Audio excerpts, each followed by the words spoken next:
অভিষেক ব্যানার্জির আশাকে কেন্দ্র করে এবং ঠাকুর বাড়িতে ঠাকুর মন্দিরে পুজো দেওয়া যদি কেউ আটকাতে চায় তাহলে কিন্তু ঠাকুর বাড়িতে রক্তের বন্যা বইবে। প্রয়োজনে রক্ত দিতে প্রস্তুত এবং রক্ত নিতেও প্রস্তুত। ঠাকুর বাড়ির একটা পক্ষ, বিশেষ করে শান্তনু ঠাকুর, এই বাড়িটাকে নিজের ব্যক্তিগত বাড়ি মনে করছে। এই বাড়িতে কে ঢুকবে না সে বিষয়ে তিনি হুঙ্কার দিচ্ছেন। তার মনে রাখা উচিত সে এই বাড়ির একজন সন্তান এবং সেবায়েত মাত্র। এই বাড়িতে কারা ঢুকবে না এই সিদ্ধান্তের মালিক মতুয়ারা। আগামী দিনে অভিষেক ব্যানার্জি ঠাকুর বাড়িতে আসবেন।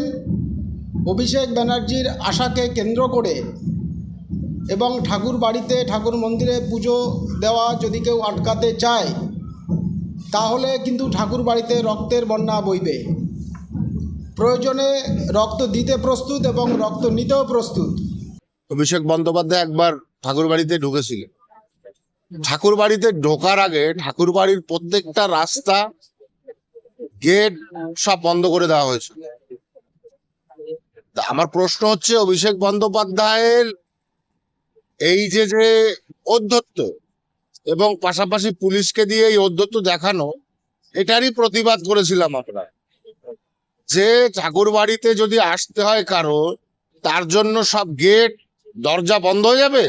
এত বড় নবাব হয়ে পড়েছে, যেটা হচ্ছে সবচেয়ে বড় প্রশ্ন। ওইভাবে যদি ঠাকুর বাড়িতে ঢুকতে চায়, আমরা ঢুকতে দেবো না ওকে। প্রোটোকল সঙ্গে নিয়ে ঘুরে বেড়াও। একটা এমপির কিসের প্রোটোকল?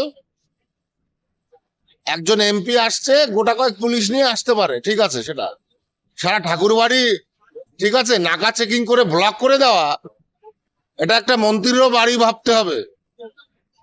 এটা একজনের মন্ত্রীরও বাড়ি, তার বাড়ি দিয়ে আসা যাওয়া থাকবে, তার বাড়ির রাস্তা গেট বন্ধ করা যাবে না। এরকম কোনো সিচুয়েশন হলে আমরা প্রতিবাদ করব। দ্বিতীয়ত, মুখ্যমন্ত্রী মমতা বন্দ্যোপাধ্যায় হরিচাঁদ ঠাকুরকে যে কুরুচি মন্তব্য করেছে, সেটা এখনো পর্যন্ত ক্ষমা চায়নি।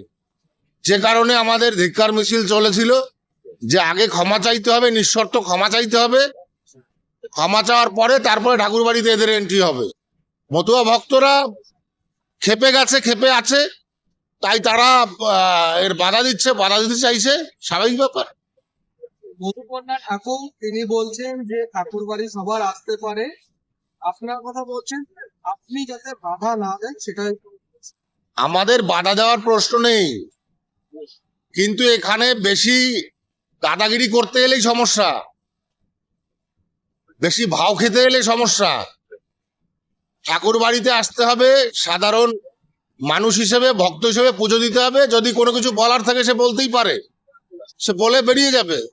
এখানে এসে নাটক করে নিজের রংবাজি দেখাতে আসবে, ও সমস্ত কেউ মানবে না।